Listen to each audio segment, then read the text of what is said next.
Every star you have ever seen will die.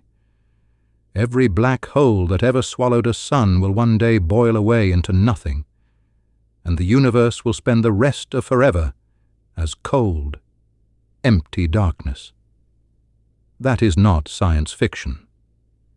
It is one of the leading scientific answers to a single, staggering question. How does the universe actually end? Start with the one thing we are sure of. Look out far enough, in any direction, and almost every galaxy is rushing away from us.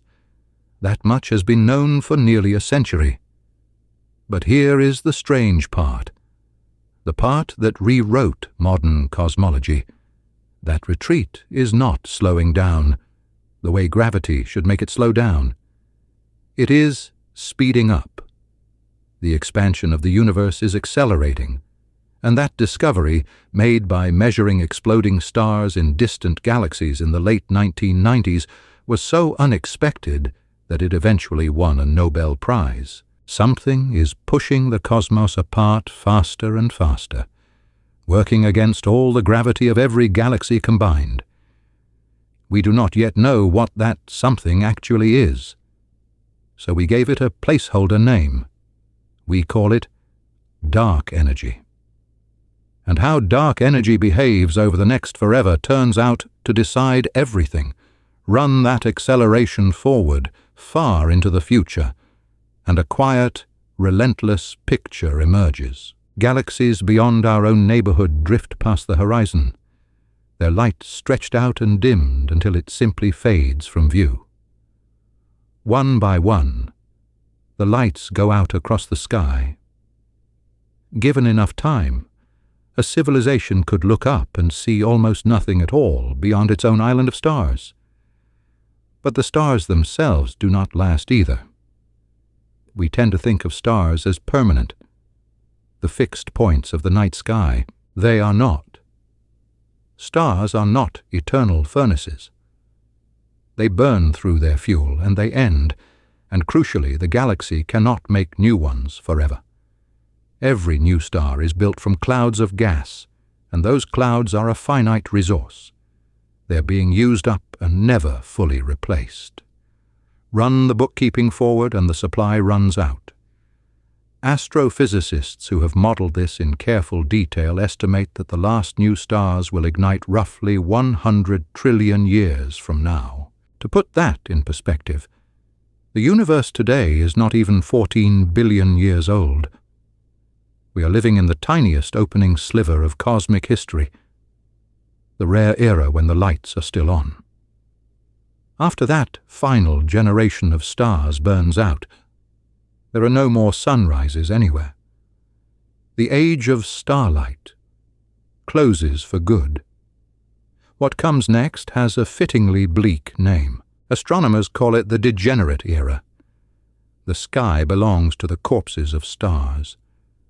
White dwarfs slowly cooling toward black, dead, frozen cinders, neutron stars, and drifting between them the cold, dark planets that once basked in light now wandering in permanent night. Energy still trickles out, here and there. But the great fire of the cosmos has gone out. Even matter itself may not be safe over spans this vast. Some theories of physics predict that the protons inside ordinary atoms are very slowly unstable, decaying over almost unimaginable timescales. We want to be honest here. Proton decay has never actually been observed, and experiments deep underground have only pushed the possible lifetime longer and longer. So treat it as a real idea that is still unproven. If it does happen, then even the dead stars eventually crumble away into a thin haze of particles. After that, the universe belongs almost entirely to black holes. They are the last great structures standing, vast and silent. The final landmarks in an emptying cosmos. And for a long, long time, it seems like they might rule forever. But they do not. In 1974, the physicist Stephen Hawking showed that black holes are not perfectly black.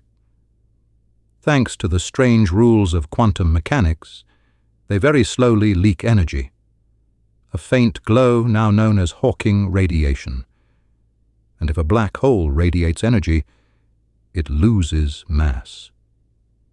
Wait long enough, and it shrinks. It evaporates. It dies. This is breathtakingly, almost incomprehensibly slow. A black hole the mass of our Sun would take vastly longer than the entire current age of the universe just to fade away. And the largest black holes, the supermassive monsters at the centers of galaxies, weighing millions or billions of suns, need something on the order of 10 to the 100th power years to evaporate completely. That is a 1, followed by 100 zeros. There is a word for that number. It is a googol. It is so much larger than the present age of the universe that the comparison stops meaning anything. It is a number so large that words almost lose their grip on it, and so do our imaginations. But here is the point. It is not infinite. And when the last black hole finally flickers out, the universe enters its true final chapter, the dark era. No stars, no black holes, just a thin, ever-thinning mist of stray particles and faint, low-energy light drifting apart in the dark. Forever. This is the heat death of the universe. Not fire, not a bang, but a slow surrender to sameness. Physicists describe it as a state of maximum entropy, the point where energy has been spread out so perfectly evenly that nothing can ever flow from one place to another again. Think about how everything that happens, every star, every storm, every heartbeat, every thought, runs on a difference. Hot flowing to cold, high flowing to low. Take away every difference. Smooth everything to the same dead level, and the machinery of reality simply stops. The temperature creeps down toward absolute zero. And without any gradient, any contrast between hot and cold, nothing can ever happen again. No life, no machines, no thought. Just a uniform, frozen stillness, stretched out across an eternity that has no events left to mark its passing. If dark energy really is a fixed, unchanging constant, this is where absolutely everything is headed. This is the ending the verified physics points to. But notice that word. If. Because heat death is the destination only if dark energy stays the same forever, and we are not certain that it does. There are rival endings, and they are stranger. Suppose dark energy does not stay constant but grows stronger over time. Then the pushing apart accelerates without limit. First, the galaxies are torn from each other. Then the stars from their galaxies. Then planets from their stars. In the final moments, space itself rips atoms apart. This scenario has a name: the Big Rip. It is a genuine theoretical possibility, studied seriously by cosmologists, though current measurements do not favor it. Now flip it the other way. Suppose dark energy weakens, fades, and eventually reverses so that gravity wins again. Then the expansion would slow, stop, and turn around.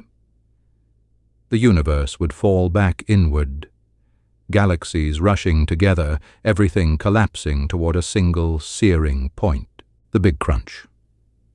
A mirror image of the Big Bang. For decades this was a favorite ending, until the discovery that expansion is speeding up made a crunch look very unlikely. But unlikely is not impossible. So which is it? Cold, slow heat death? A violent Big Rip?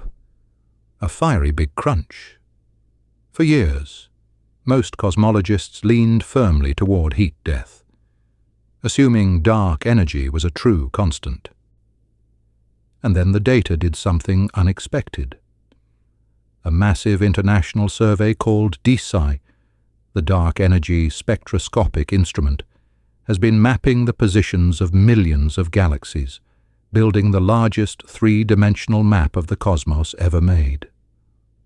By looking at how galaxies are spread out at different distances, DESI can trace how dark energy has actually behaved across billions of years of cosmic history, instead of just assuming it has always been the same, and starting with results released in 2024, and then strengthened with a larger dataset in 2025, DESI saw hints of something almost nobody was betting on.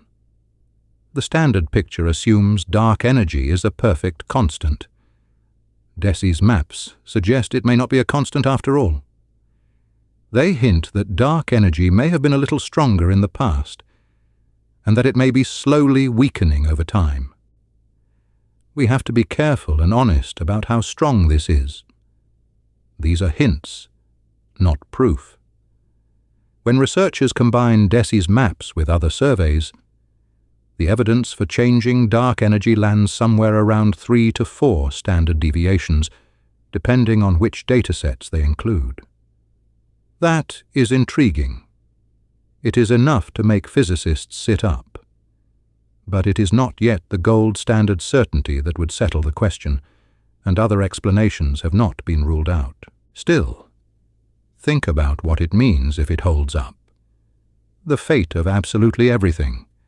The answer to whether the cosmos ends cold or torn apart or crushed back together depends entirely on what dark energy does next. And we just learned that we do not actually know what it will do. The single most important fact about the far future of the universe is, right now, genuinely an open question. That is the honest answer. The most likely ending, based on what we can verify today, is heat death. A universe that does not explode or collapse, but simply runs down, cools off, and falls silent. And yet the very thing that ending depends on, dark energy, just reopened the case. The story of how the universe ends is not finished. It is being rewritten right now by people pointing instruments at the dark. There is something almost comforting in that. We are alive in the brief, bright window when stars still shine and the question is still open. The cosmos has not decided how it ends. And for the first time in history, we are actually able to ask. If you want the honest cosmos, the real science, the open questions and the careful answers, this is the place for it. This channel publishes the honest cosmos every single week. So if that is your kind of awe, subscribe and come back. One question before you go. If the universe is destined to end in cold, silent darkness trillions upon trillions of years from now, does that make the light we have right now feel smaller? Or does it make it feel more precious? Tell me in the comments. I read them,